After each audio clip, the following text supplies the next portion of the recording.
in particular that you've seen? Because I know people at home sometimes end up wanting to, on the example, for instance, of cement, end up wanting to go to, those, I want to say shady hardware places that you find, in townships or in areas where they kind of sell cement. You see it there, and it's like, it's a brand you've never seen, and it's like 20 rands cheaper per bag than if you go to any of the major retail stores. And we all know that that's just a red flag waiting to happen. Perhaps just talk to us about the rising cost of building material and the effect that ultimately has on property development. Based on the cost, if you remember, most of the items you mentioned, they are either imported or certain parts of it are imported. And if we talk primarily of the COVID period, what we've seen is supply shortages due to whatever other reason may be. Everyone else blames COVID and lockdowns, and what essentially happens is they then use this to push the price up. And unfortunately, it's a case of supply and demand. So when there's too little cement with a lot of demand, that's what pushes the price up. But what they then forget to do is when the demand starts to drop and the supply, starts to be, or the pressure starts to release, they don't drop that price again. And I think from that perspective, prices are always going to be going up. I mean, we're not going to see a case where, cement was 80 Rand and it's back to 50 Rand. Those days are long gone. Everyone, all businesses are under pressure. So from a supplier being a hardware, these guys need to make a profit to survive. It all starts where they have to pay their employees, because their employees also add to that cost. So when you look at the business, not the one you were talking about, the spaza shop in the township, that's why they can drop that price. But if you look at our established hardware outlets, I mean, there's not a big variance in terms of price, especially cement. You get a bag and the variance would be a Rand. I mean, I can't even say 2 Rand because it's hardly 2 Rand. Yeah. So from a cost perspective, material across the board is subject to inflation. When fuel goes up, everything else goes up. When supply is under constraints, the price goes up. Those are just normal things. I think you have to budget for it. And, if you've got 100 Rand to spend, you need to spend less than 100 Rand. You need to want less than 100 Rand. But oftentimes we'd have 100 Rand, but we'd want something for 200 Rand. And I think that's where the problem comes in. So now you'd start going, because now that spaza shop starts to look very attractive now. And consequentially, you'd start buying inferior products. The building starts to be unsafe. And there's just dire consequences that come thereafter. And I think when we look at some of those dire consequences, I know it's one of those things that nobody wants to deal with. And I think sometimes people are not honest about how they get themselves there. I like this idea of if you've got 100 Rand, spend almost in your head only one things that are 90 rands or that come to 90 rands, because you're going to find that 10 rands is going to creep in somehow. So you almost want to expectation manage yourself and your budget with not putting too much pressure on it, because the moment you end up having needs that are over that 100 rands, as you say, that spaza shop starts looking very attractive. And the reality is just the consequences of buying in stores like that is that it is inferior products and you're going to feel it. There's almost there's almost every guarantee that you're going to feel it when you have bought inferior products. And Raeef, I'm keen to hear from you when it comes to certain innovations then that we've seen in the industry, and it can be in the last year or even longer. I think one of the things with the industry is that it's obviously we're always evolving, but what have been some of the innovations that we've seen, particularly in the construction sector? I'd speak from our perspective because that's where I'd have some input. But in general, construction used to be very pen, paper, face-to-face contact. But since the pandemic, let's say it was the worst thing for the construction industry because nobody could work. We were off work for a while. So that was putting all construction businesses under pressure. But then what we've seen is that people are starting to innovate to see how they could still address this market with the constraints that were there. So you'd find consumers need work to be done, but because of the fear of COVID, they were actually putting that work off, which was, it was realistic, it was expected. But then what we started doing from our side on efficiency, we started doing a virtual consult. And that's where we'd allow clients to book a consult, because let's face it, if you wanted your room to be painted or you've got a problem, you can't wait until lockdown's over. So what we've then done, we've given clients the ability to almost book a consult, but a virtual consult. So we'd consult like we basically consulting now. Thanks to technology, our cameras are actually better than our eyes. So you could show me anything and I'd be able to give you advice based on what I'm seeing. So that's one of the innovations that the pandemic has actually pushed us into.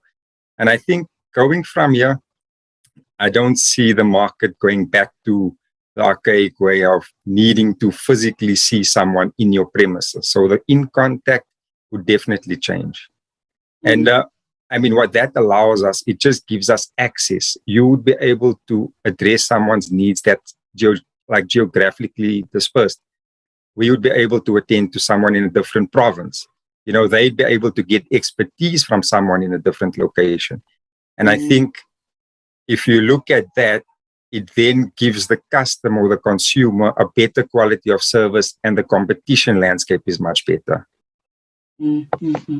And I think, when we talk about innovations and the move to the virtual world, we know that certain aspects have been absolutely amazing. I think one of the downsides to the world opening up is that we're back to sort of in contact meetings and even having to navigate traffic all over again. One of the big shocks to my system has actually been driving to clients with certain meetings, right? I think there's certain things where I know I have to be on site, but having to drive to meetings, I've even forgotten how we calculate the amount of time it takes you to drive to a place and factoring in actual traffic, because one of the other perks of when we were in sort of stricter lockdown was that there was almost no traffic. And so recently it's been quite a shock to my system that I'm driving in full-on traffic again, and a trip that would sometimes only be 20 minutes, 30 at max, can sometimes even go up to being 50 minutes. And so having to just plan differently, it definitely is one of those things that has been a bit of a pressure point on my side. Raeef, one of the things that I do want us to look at when we come back, because I want us to go for a quick break, is talking all things residential construction, and what some of the trends have been there. We know that people have been doing quite a lot of work in their homes because of COVID. We're stuck in our homes, spending quite a bit of time. We did see even people, pulling up their sleeves, doing some DIY projects. But of course, we know that certain things you shouldn't DIY, and you need experts to come in to do in your home. I want us to go for a quick break. When we come back, we're going to continue this conversation. Of course, want to see who that lucky winner is of the 500 rands in cash that is up for grabs. I see Anelda Everton has dropped us a comment on Facebook saying, looking stunning, Zama with green hearts. Thank you very much there, Anelda. And we're going to go for that quick break. Let's see who the lucky winner is. Remember, if we call your name, you want to make sure that you drop us a message down here below to claim your prize.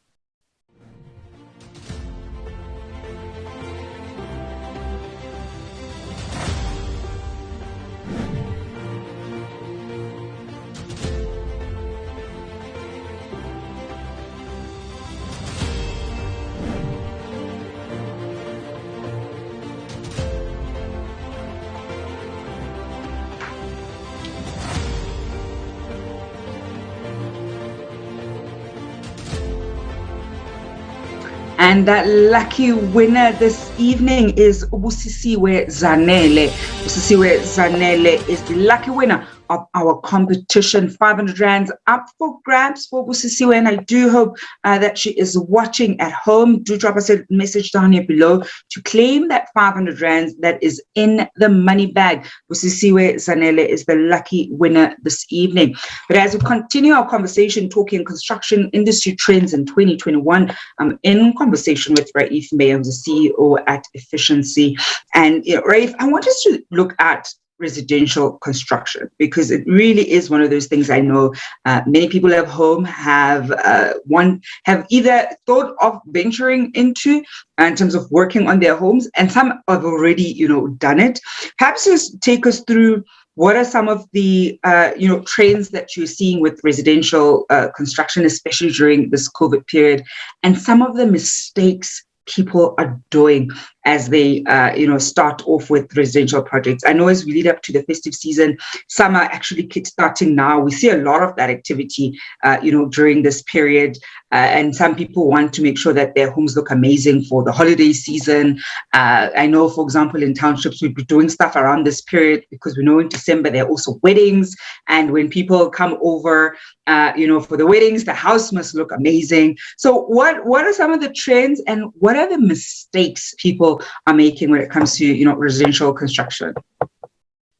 One of the nice things I can say, let's take it 10 years ago, we'd use a plan, and that would be the basis for actually doing the building or whatever. But what I have seen in call it the past year or so, lots of consumers are actually getting to a point where they do they go, I'm sure you're one of those that go onto Pinterest and Instagram and do like storyboards and stuff. So I think that's one of the highlights of this, let's say the change, let's say this paradigm shift. I'd say that's the highlight for me, because what it does, it actually creates a clear expectation on both parts. So the consumer knows exactly what they want, and so does the service provider or the contractor. And I think once we are aligned in terms of expectation and what we are supposed to deliver, I think the problems that emanate therefrom are quite little. A big problem comes in where the client wants a lot, and they have a picture in their mind, and the contractor has a different picture or is unable to understand what the client wants. And that's where you find these discrepancies. Major issue. Mm-hmm.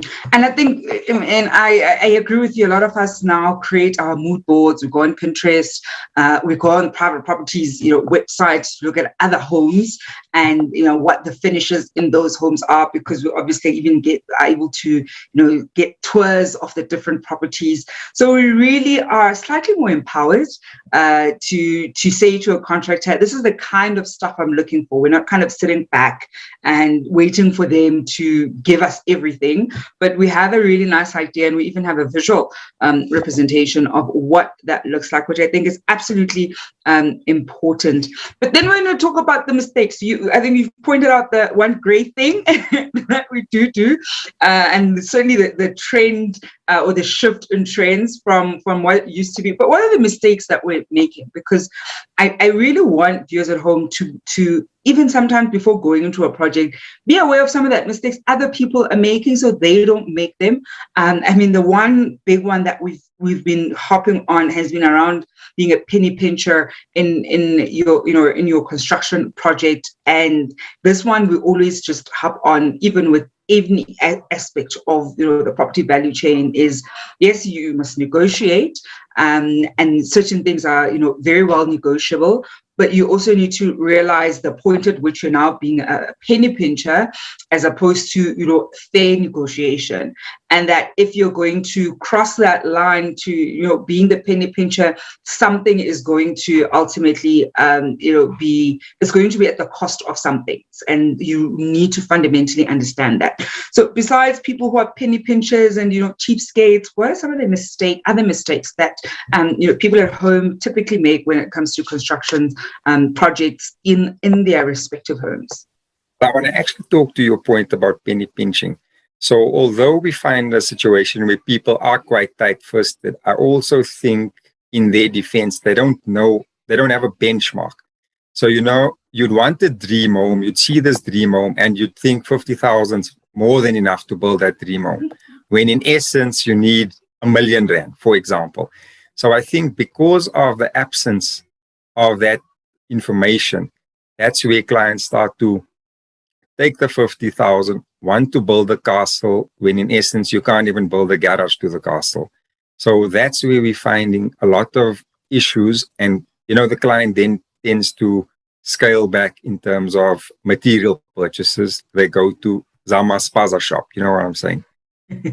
And then they get a service provider or let's call it an artisan that's not I wouldn't say qualified, but they wouldn't take an artisan that ticks all the boxes that they would have taken was the budget in order. So I think it just comes from the availability of information regarding that costing. So what I would say, if you're doing a big project, the best thing would be to actually get the proper costing done. Before going to buy material, looking for quotes and contractors. Because let's face it, if 3 contractors give a quote, but all 3 contractors don't really have a sense, they desperately want this job, everyone's going to cut the next one. So Zama would think that, look, I'm getting a good deal, when in essence, once the contractor has the money, he's already short to finish the project. And that's where chaos breaks loose. So first thing to do, get a proper costing. Look, sometimes it costs a bit of money. Rather spend that small, I would say, disburse that small amount of money to get that information, which would save you in the long run. And I think that would allow you to get a much better return on your nights. It will save you on sleepless nights. So you definitely want to make sure that you don't go to Raeef's Spaza shop when you are, working on your project. That's quite a big thing that you need to always be careful of. And, that bill of quantities is so important because, as you say, people just don't have a concept of the costing. I think I'm fortunate. I have a very good sense of what a lot of these things cost, depending on the kind of property where you are, the nature of the finishes, how much you're looking at per square meter. So that if you're looking at sort of very modern finishes, sometimes it could even be, it would typically be over 11,000 per square meter sometimes, right? Because it also depends on the nature of the finishes that you want, and those always just drive up the cost.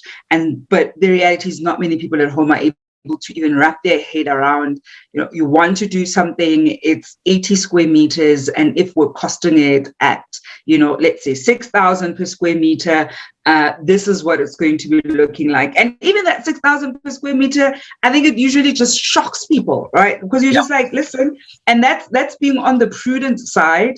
And because that's actually relatively low sometimes, and they're thinking, but it's just such a small, little thing.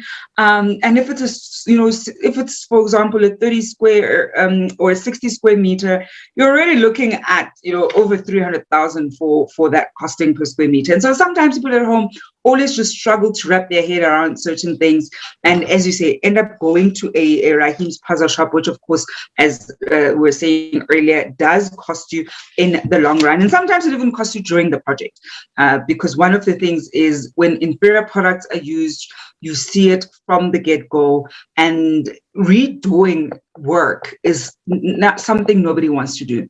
Rather do it right the first time. If it means you need to do your construction in phases, then so be it, especially if you don't have the time to kind of wait a long period of time to save up, then rather, do it in phases as much as possible. And, Raeef, because I know that we're slowly going to be wrapping up, I'm keen to hear from you, some of the developments that efficiency has made throughout, considering, the pandemic. You already spoke to one of them with virtual consultations, but how have you kind of gone and adapted the way you do business? Because we already know COVID isn't going anywhere. So, in as much as the world kind of opens up, we've also just fundamentally shifted in how we view things and how we do business.